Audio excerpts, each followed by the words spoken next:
दोस्तों तो कैसे हैं आप लोग। तो दोस्तों ये क्वेश्चन है क्लास 11 का जो मंथली एग्ज़ाम हुआ है इस बार सितंबर 2023।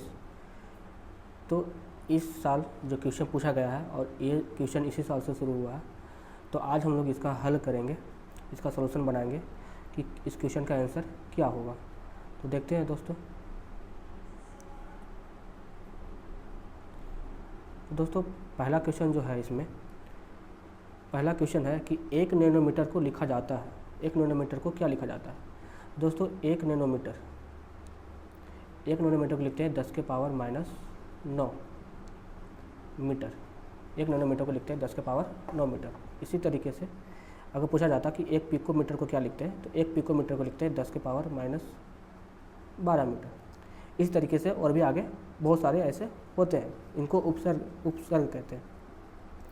ठीक है, अब हम लोग आगे बढ़ते हैं।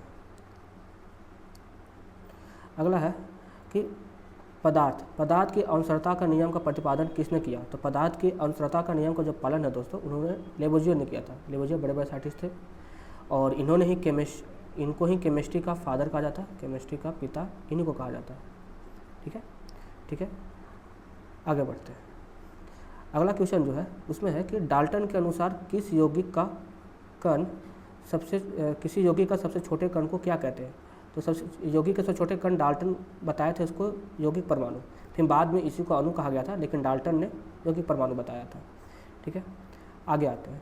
चौथा नंबर क्वेश्चन जो है इसमें कि निम्नलिखित में से कौन सा भौतिक परिवर्तन है? तो भौतिक परिवर्तन दोस्तों कौन सा होता है? भौतिक परिवर्तन जो होता है वो ऐसा परिवर्तन जो वापस से बदला जा सके, जिसमें अभिक्रियाएं ना हो।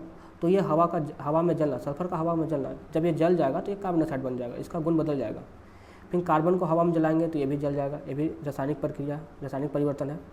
और धातु में जंग लगना, धातु में जब जंग लग जाता है तो वापस से धातु मिलते भी नहीं है, तो ये भी क्या है? रासायनिक प्रक्रिया। तो इसमें जो सही आंसर होगा वो होगा सी, है ना। सी जो है हमारा भौतिक परिवर्तन है। उजला फास्फोरस को लाल फास्फोरस में बदलना, ये एक तरीके का भौतिक परिवर्तन है। ठीक है, अब हम लोग आगे आते हैं। अगला जो है इसमें क्वेश्चन है कि एवोगाड्रो स्थिरांक किसे कहते हैं? एवोगाड्रो स्थिरांक किसे कहते हैं? एवोगाड्रो स्थिरांक किसे कहते हैं? तो एवोगाड्रो स्थिरांक कहलाता है 6.022 × 10 के पावर 23 अणु 1 मोल में होता है, इसलिए प्रति मोल लिखा हुआ है यहाँ पर। ठीक है, अब आगे बढ़ते हैं। अगला जो क्वेश्चन है इस क्वेश्चन में है कि 1.8 ग्राम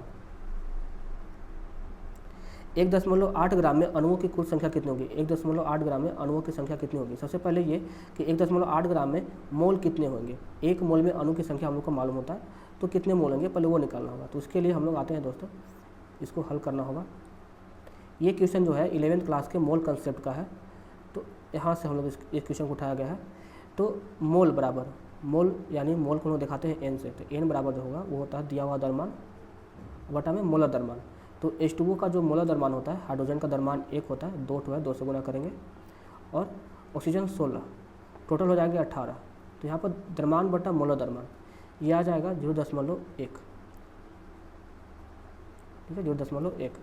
तो इसका मोल हो गया 0.1। जब 0.1 हो गया तो 1 मोल का 1/10 भाग, कहने का मतलब है कि 0.1 कहने का मतलब है कि 1 मोल का 1/10 भाग। चूँकि 1 मोल में जो कण होते हैं वो 6.022 × 10 के पावर 23 होती है 1 मोल में। तो 1/10 मोल में कितने होंगे? तो 1 0 से 1 0 कट जाएगा और आ जाएगा 6.022 × 10 के पावर 22। तो इतने सारे अणु होंगे उसके अंदर, तो ये नंबर 1 सही है। ठीक है, आगे आते हैं हम लोग। अब अगला क्वेश्चन है कि किसी गैस में वाष्प घनत्व 22 है, तो इसके अनुसार भार क्या होगा, अनुभार क्या होगा? तो वाष्प घनत्व जब दिया रहे तो अनुभार जो होता है, अनुभार वो वाष्प घनत्व का दुगुना होता है, 2 गुने वाष्प घनत्व। तो 2 गुने वाष्प घनत्व जो है वो है हमारा 22, तो हो जाएगा हमारा 44। ये द्रव्यमान जो हो जाएगा, भार जो हो जाएगा, अनुभार वो हो जाएगा 44, इसमें आंसर हो जाएगा 44। ठीक है, आगे आते हैं। धातु के ऑक्साइड 60% धातु है, तो इसका समतुल्य भार क्या होगा? दोस्तों ये जो क्वेश्चन है ये अधूरा टाइप का क्वेश्चन है, ये पूरे टाइप का क्वेश्चन है। किस धातु के बारे में बात कर रहा है ये जानकारी नहीं दिया हुआ है। अगर ये रहता कि हाँ सूत्र बताए तो सूत्र बताया जा सकता था, लेकिन ये नहीं बना सकता क्वेश्चन। आगे बढ़ते हैं इसको छोड़ करके। इसको छोड़ के हम लोग आगे बढ़ेंगे तो इसमें क्या दे रखा है, H2SO4 के एक मोल में कितने परमाणु हैं, कितने परमाणु हैं, तो एक अणु में कितने परमाणु हैं, तो एक अणु में हाइड्रोजन के 2 हो गए, हाइड्रोजन के 2 परमाणु हो गए। अब इसको चेंज करने दीजिए थोड़ा सा हमको, हाँ, हाइड्रोजन के 2 परमाणु हो गए, सल्फर के 1 है, ऑक्सीजन के 4 है, तो टोटल मिलाकर के 7 परमाणु हैं एक अणु में, एक अणु में। तो एक मोल में दोस्तों, एक मोल में होता है 6.022 गुने 10 के पावर 23 अणु, ठीक है। तो इतने सारे अणु में कितने परमाणु होंगे, तो एक अणु में जब 7 है तो इतने सारे में गुना 7, ठीक है। तो ये हो जाएगा हमारा आंसर यहाँ पर, जो गुना 7 वाला है ये डी नंबर हमारा आंसर हो जाएगा इसमें। ये आंसर गलत है, आगे बढ़ते हैं। अगला जो क्वेश्चन है, निम्न में से किसकी मात्रा न्यूनतम है, सबसे कम मात्रा है, किस आधार पे कहा जा रहा है, ये जानकारी नहीं दिया हुआ है, किस आधार पे कहा जा रहा है इसकी जानकारी नहीं दिया हुआ है। तो ये जो 24 ग्राम है, 1 ग्राम ये 1 मोल के आसपास है, 1 मोल मैग्नीशियम का द्रव्यमान होता है 24 ग्राम, तो ये 1 मोल हो गया। उसके बाद ये 22.4 लीटर जो है, ये भी 1 मोल का मान होता है, 1 मोल का मान लीटर में, ये भी 1 मोल ही है। उसके बाद ये 1 मोल का संख्या है, तो ये भी 1 मोल है, ये भी 1 मोल है, ये भी 1 मोल है, और ये 0.9 मोल है, ये कम है, तो इसकी मात्रा कम है, आंसर इसमें बी होगा। इसका जो आंसर होगा दोस्तों वो होगा बी। अगला आते हैं क्वेश्चन नंबर 11 पर। 1 ग्राम कैल्शियम ऑक्सीजन के साथ अभिक्रिया कर कितना कैल्शियम ऑक्साइड बनाएगा। तो इस क्वेश्चन को समझने के लिए हम लोग आते हैं थोड़ा सा साइड में, 1 मिनट।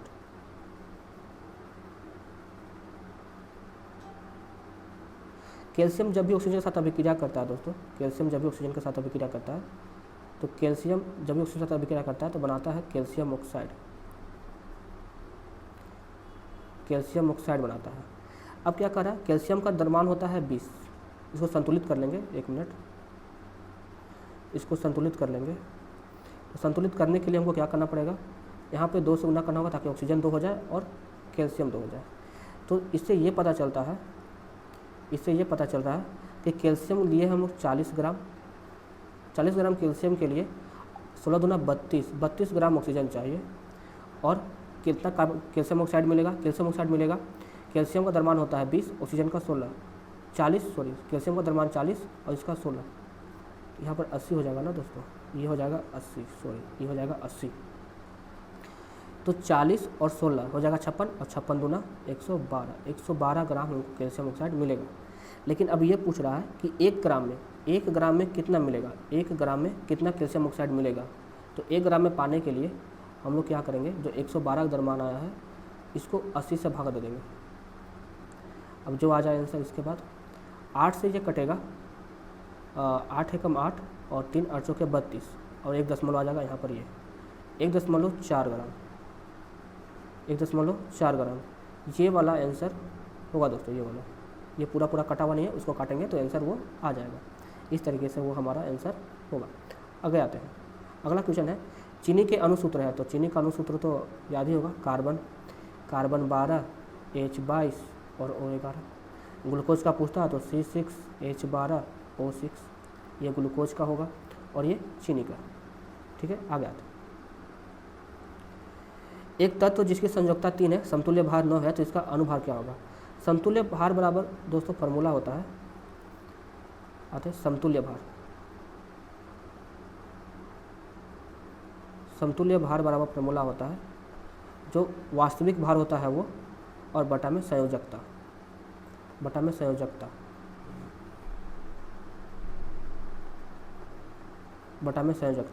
ये फार्मूला है। तो अगर इस फार्मूला को अगर बैठाया जाए तो समतुल्य भार हमारा दिया हुआ है कितना, समतुल्य भार दिया हुआ है 9, भार हमको निकालना है और संयोजकता है 3।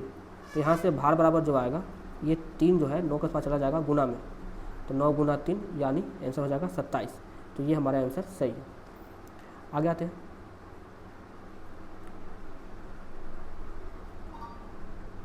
अगला जो क्वेश्चन दोस्तों है 15 नंबर क्वेश्चन देखेंगे हम लोग। 15 नंबर क्वेश्चन कर रहा है, किसी तत्व का विशिष्ट ताप इतना किलोग्राम पर ग्राम है, तो इस परमाणु का भार लगभग कितना होगा, तो इस क्वेश्चन को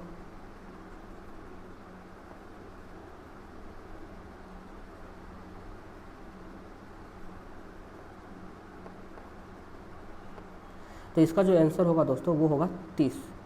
इसका जो भार होगा वो हो जाएगा 30। अब आते हैं आगे। अगला जो क्वेश्चन है वो है एक कार्बनिक यौगिक का मूल अनुपाती सूत्र इतना है, इसका अनुभार 90 है, तो इसका आणविक सूत्र क्या होगा। मूल अनुपाती सूत्र दे रखा हुआ है दोस्तों और इसका आणविक भार दे रखा हुआ है। कैसे हो गया, हाँ तो इसका मूल अनुपाती द्रव्यमान कितना होगा, मूल अनुपाती जो भार होगा, मूल अनुपाती भार कितना होगा, मूल अनुपाती भार, मूल अनुपाती जो सूत्र है वो है CH2O। द्रव्यमान हो जाएगा कार्बन के लिए 12, हाइड्रोजन के लिए 2, 2 है तो ऑक्सीजन के लिए 16, तो ये हो जाएगा 14 और 16, 14 और 16 28 ग्राम। ये 28 ग्राम इसका द्रव्यमान आएगा। कार्बन के लिए 12, ठीक है, हाइड्रोजन के लिए 2 और ये 16, 28 ग्राम। तो इसका अनुभार जो दे रखा है वो दे रखा है 90। तो इसका सूत्र कौन सा होगा, तो 90 से भागा देंगे, 90 को भागा देंगे 28 से, तो लगभग कितना बार में कट जाएगा, ये लगभग 3 बार में। तो 3 से गुना हो जाएगा, इसमें 3 से गुना कर देंगे, बन जाएगा C3H6 और O3, ये हो जाएगा इसका अनुसूत्र। तो इसका जो आंसर होगा वो होगा ये, इसका आंसर हो जाएगा ये। आगे आते हैं। अगला जो क्वेश्चन है 17 नंबर, कह रहा है निम्नलिखित में से कौन उपधातु है। तो उपधातु के बारे में अगर चर्चा की जाए तो उपधातु टोटल 7 होते हैं। 7 में हमारा बोरोन है उपधातु, बोरोन के बाद सिलिकॉन है, जर्मनियम है, ठीक है, उसके बाद आर्सेनिक है, उसके बाद पोलोनियम है।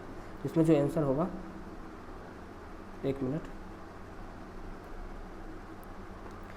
तो अगर दोस्तों आर्सेनिक ऑप्शन में है तो आर्सेनिक को टिक करेंगे, जो ऊपर है उसको टिक करेंगे। पोलोनियम थोड़ा धातु का गुण रखने रखता है, इस चलते इसको यहाँ से उपधातु के श्रेणी से हटाया भी जा सकता है, लेकिन उपधातु ही है, लेकिन आर्सेनिक जब दिया हुआ ऑप्शन में तो आर्सेनिक को ही टिक करेंगे। तो इसमें आर्सेनिक आंसर हो जाएगा।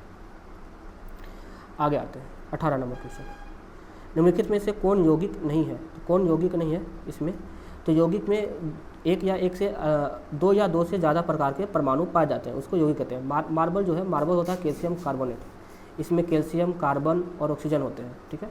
ओजोन, ओजोन में होता है O3, बस सिंगल ऑक्सीजन के लिए केवल। कार्बोरुडम में होता है हमारा सिलिकॉन कार्बाइड, ये होता है कार्बोरुडम। और जो शुष्क लाइम है वो है CaOH का होल्ट, ये शुष्क लाइम होता है। तो इसमें से जो हमारा यौगिक नहीं है वो है ये तत्व है हमारा यौगिक नहीं है, ठीक है। आगे बढ़ते हैं। पित्तल है, पित्तल एक मिश्र धातु है, एक मिश्रण है। पित्तल किसका मिश्रण है, तो कॉपर और जिंक का मिश्रण है। पित्तल कॉपर और जिंक का मिश्रण है। आगे आते हैं। किसी यौगिक में 50% तत्व A है तथा 50% तत्व B है और दोनों का मूल अनुपाती सूत्र क्या होगा। तो तत्व A जो है 50% है और B जो है 50% है। इस हिसाब से दोनों बराबर हैं, लेकिन A का भार क्या है, A के भार के हिसाब से अगर मोल की संख्या निकाला जाए, अगर मोल की संख्या निकाला जाए तो A का अगर मोल निकाला जाए तो द्रव्यमान को हम लोग प्रतिशत को द्रव्यमान मान लेते हैं और हो जाएगा बटा में 10, ये बन जाएगा 5। और उसी तरीके से अगर B के बारे में देखा जाए तो B है हमारा 50 और लेकिन ये है 20, तो ये हो जाएगा हमारा 2.5। जब दोनों का अनुपात निकालेंगे तो A अनुपात जो B आएगा वो आ जाएगा 2:1। तो सूत्र जो बनेगा वो A2B बनेगा। A2B हमारा यहाँ पर आंसर होगा। आते हैं अगले क्वेश्चन पर।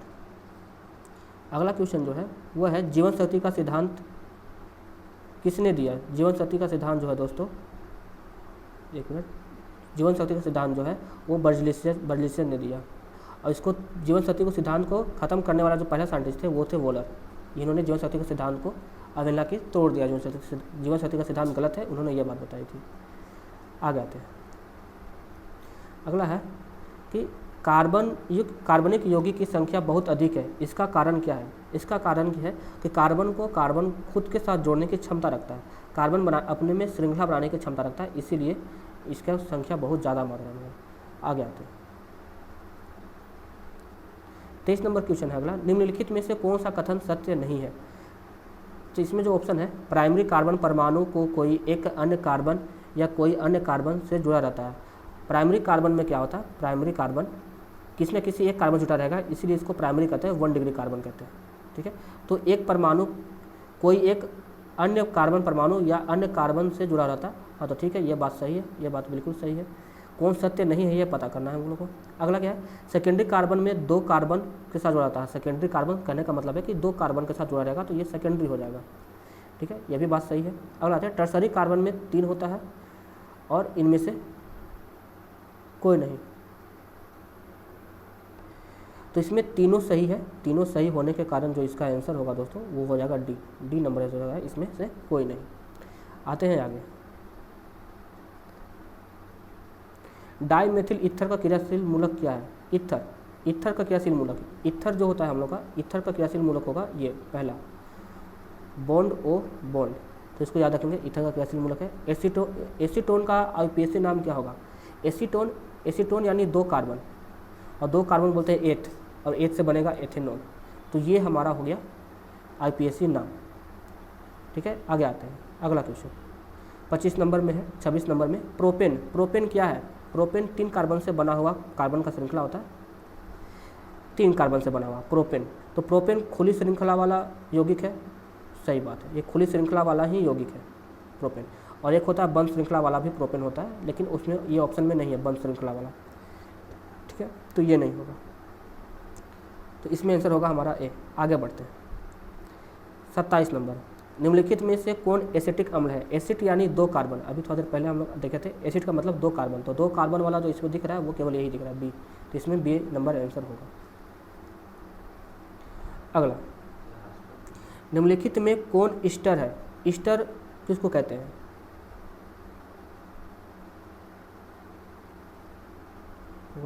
हाँ दोस्तों, तो इसमें जो है कौन ईस्टर है उसको पता करने के लिए हम लोग देखेंगे कि कहाँ पर क्रियाशील मूलक इस प्रकार से लगा हुआ है, दोनों तरफ से कार्बन का श्रृंखला होगा, दोनों तरफ से कार्बन का श्रृंखला होगा, ऐसे समूह को हम लोग ईस्टर कहते हैं। जो ये है COOH, केवल एक तरफ से आर लगा हुआ है, ये है कार्बोक्सिलिक अम्ल, ये है कार्बोक्सिलिक अम्ल, ये जो होगा हमारा आंसर होगा, ये है कीटोन समूह और ये है ईथर समूह, ठीक है, तो हमारा आंसर होगा बी नंबर। आगे आते हैं हम लोग दोस्तों 30 नंबर क्वेश्चन पे। लास्ट क्वेश्चन है ये हमारा, CH3CH2OH और CH3OCH3, ये जो दोनों है क्या है? ये एक तरीके का समन्वय है। अब कैसा समन्वय है? तो ये एक दूसरे का क्रियाशील समन्वय है। इसमें क्रियाशील मूलक जो है दोस्तों, इसमें क्रियाशील मूलक OH है और इसमें क्रियाशील मूलक O है, तो क्रियाशीलता श्रेणी में से ये क्रियाशील मूलक इसका बदल जा रहा है, OH से O बन जा रहा है, इसलिए इसको क्रियाशील समन्वय कहेंगे। तो ये था हमारा क्वेश्चन, और बाकी सब नीचे जो क्वेश्चन है वो सब्जेक्टिव क्वेश्चन है। सब्जेक्टिव क्वेश्चन के बारे में कभी और हम लोग चर्चा करेंगे। ये रहा ऑब्जेक्टिव का क्वेश्चन।